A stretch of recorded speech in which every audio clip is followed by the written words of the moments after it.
आज जनसुनवाई में 63 आवेदक अपनी विभिन्न समस्याएं लेकर पहुंचे। नरसिंहपुरा के ग्रामवासियों ने आवेदन देकर शिकायत की कि नरसिंहपुरा हनुमंतिया राव जी के मध्य से होकर जाने वाले कच्चे रास्ते पर वर्तमान सरपंच गोपाल पिता करुलाल मीणा, कचरूलाल, लाल सिंह, पप्पू लाल ने राजनीतिक और राजस्व विभाग में पहुंच होने के कारण बीम कॉलम खड़े कर कब्जा कर रास्ता पूर्ण रूप से बंद कर दिया है और धमकी दी है कि तुम्हें जो करना है कर लो, हम रास्ता नहीं खोलेंगे, ये भूमि हमारी है। जबकि ये रास्ता 100 वर्ष पुराना है, इसे तुरंत चालू करवाया जाए। डिकेनकार नैतिक पिता दिनेश चंद्र पटेदार भी जनसुनवाई में पहुंचा। वो सरदार पटेल स्कूल डिकेन में पढ़ाई करता है। उसने शिकायत की कि हम लोग गरीब रेखा के सूची में आते हैं, फीस जमा न करा पाने के कारण मुझे परीक्षा से वंचित कर दिया गया। नैतिक ने मांग की है कि स्कूल संचालक रामचंद्र पटेदार के खिलाफ कार्रवाई की जाए। ग्राम लोहारिया जाट की भिरूलाल पिता उदय राम गुर्जर ने गुहार लगाई कि अतिरिक्त न्याय मजिस्ट्रेट बेगू द्वारा मुझे एक प्रकरण में बरी कर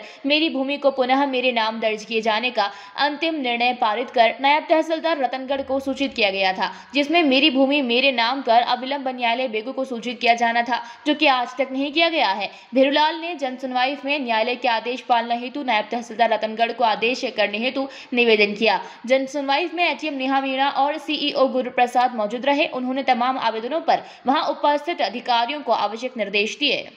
के रहने वाले हैं और ग्राम पंचायत थड़ोली के अंतर्गत आता है और हमारा सर नरसिंहपुरा और हनुमंतिया के बीच का पुराना रास्ता है सर, 100 वर्षों पुराना रास्ता है। उस रास्ते को अभी वर्तमान सरपंच द्वारा बंद कर दिया गया है और उस पर कालम बीम खड़े करके रास्ता पूरी तरह से बंद कर दिया। अब हमारे सर क्या मेन रास्ता वही है, हमारे खेत खलियान उधर ही है सर, उसी रास्ते से मेन जाना आना होता है। हमारे बाड़े भी उधर है, खलियान भी उधर है, हमारी फसल उधर पड़ी है, गायें भैंसें सब उधर बंधी हुई है सर। हमें रोज़ आने जाने में दिक्कत हो रही है और पूरे गांव वालों की समस्या है सर। लेकिन क्या है कि सभी डर किसी न किसी डर की वजह से बोल नहीं पा रहे हैं। लेकिन हमारा तो रोज़ का सुबह जल्दी उठ के वहाँ बाड़े में जाना रहता है और खेत कुएं पे जाना रहता है। कौन सरपंच है और किस प्रकार से परेशान किया जा रहा है? सरपंच गोपाल जी मीणा है और बीच में जो रास्ता सर्वे नंबर 109 का शासकीय रास्ता था वो, और वो बोल रहे हैं कि हम मेरी ज़मीन आ रही है। लेकिन 2 बार हमने 7 तारीख को आवेदन दिया था जनसुनवाई में तहसीलदार साहब को, और इनको आवेदन दिया था। लेकिन क्या है कि सर 2 बार आवेदन दे दिया हमने, हमारी अभी तक कोई सुनवाई नहीं हो रही है। पटवारी वगैरह को बताया नहीं? पटवारी साहब आए थे, केवल पंचनामा बना के ले गए। एक बार तहसीलदार मैडम आए थे, तो वो भी केवल मौका मायना करके पंचनामा बना के आ गए। क्या चाहते हैं आप लोग? हम चाहते हैं सर हमारा रास्ता चालू हो जाए, बस हम यही चाहते हैं। मैं जनसुनवाई में आया हूँ, मैं कंजाड़ा रहता हूँ और मेरे सर्वे नंबर 2155 में 0.06 आरी ज़मीन है और मैंने दिसंबर 7 को लोकसभा में आवेदन लगाया था कि भी मेरी ज़मीन की नफ्ती सीमांकन करके और मेरे को कब्जा दिलाया जाए। तो मतलब 23 तारीख उसकी लास्ट थी, 23 जनवरी आवेदन का उनका नफ्ती करने का लास्ट था। तो 23 के बाद फिर ये कोई नहीं आया नफ्ती करने। तो मैंने 25 तारीख को सीएम हेल्पलाइन में शिकायत शिकायत चलते चलते 26 फरवरी को ये आए नफ्ती करने। नफ्ती करी, विधिवत सब हुआ, पर मौके का पंचनामा इन्होंने मेरे को दिया ही नहीं कि आप ऐसा करना, तहसील में आना, वहाँ आपको मौके का पंचनामा बना के दे देंगे। 27 को मैं तहसील में गया तो वहाँ बाबू लोग सब पटवारी बोला कि पहले ये हेल्पलाइन उठाओ, हेल्पलाइन उठाओ आप। तो मैंने कहा चलो ठीक है, आप ये कह रहे हो तो उठा लेता हूँ। मैंने 27 फरवरी को मतलब हेल्पलाइन उठा ली, तहसील में बुला के।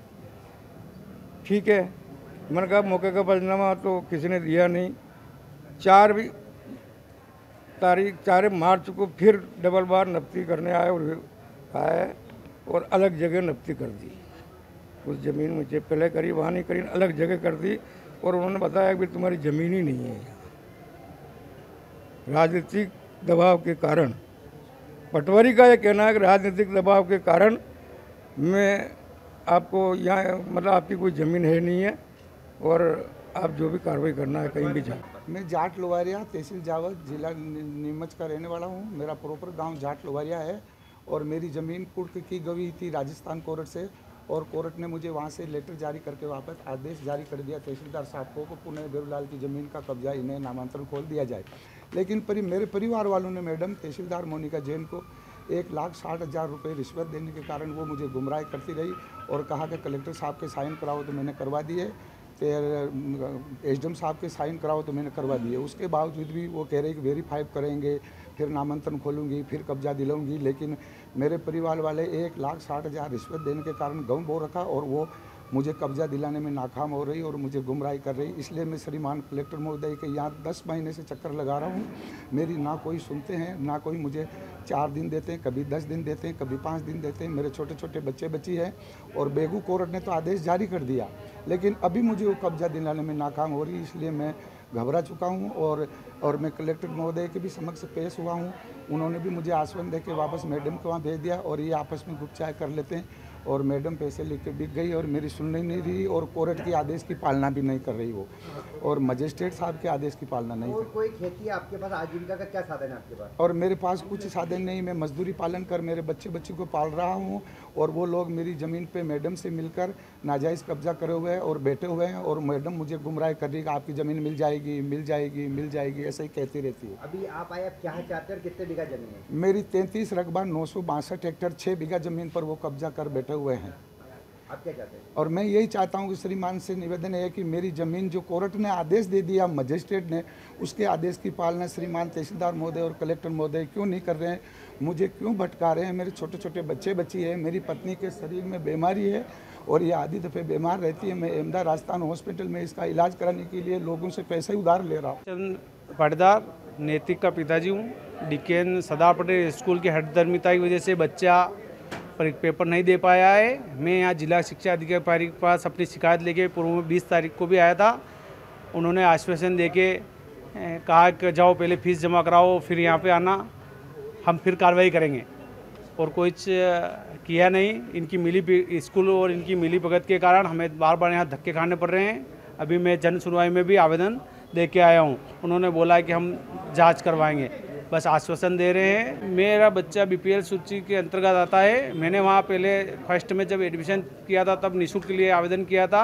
उन्होंने मेरे बच्चे का आवेदन निःशुल्क में नहीं किया और बोला कि आपके पास फीस आए, आपके हिसाब से जमा कराते रहना, बच्चे को यही पढ़ने दो।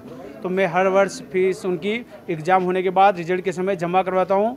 इस बार भी मैंने बच्चे की फ़ीस 1 से 5 तारीख को बीच में जमा करने का बोला था, तो उन्होंने मेरे बच्चे को परीक्षा में बैठने नहीं दिया और घर भगा दिया। घर पर कोई नहीं था, सब खेत पे काम करने गए थे। बच्चा बाहर बैठा रहा घर के और रोता रहा।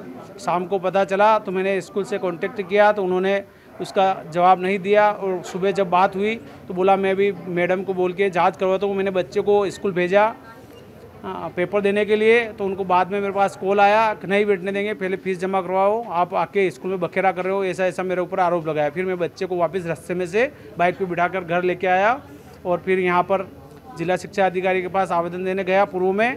तो उन्होंने भी ऐसे ही कहा जाओ पहले आप फीस जमा करा के आओ, उसके बाद हम कार्रवाई करेंगे, ऐसा ऐसा उन्होंने बोला। हाँ जी, परीक्षा पूरी 24/3 अभी 24 को हो गई है पूर्ण। अब 1 तारीख को इनका रिजल्ट आने वाला है 6th क्लास में। नीमच से अब्दुल अली ईरानी के साथ पवन राव शिंदे की रिपोर्ट।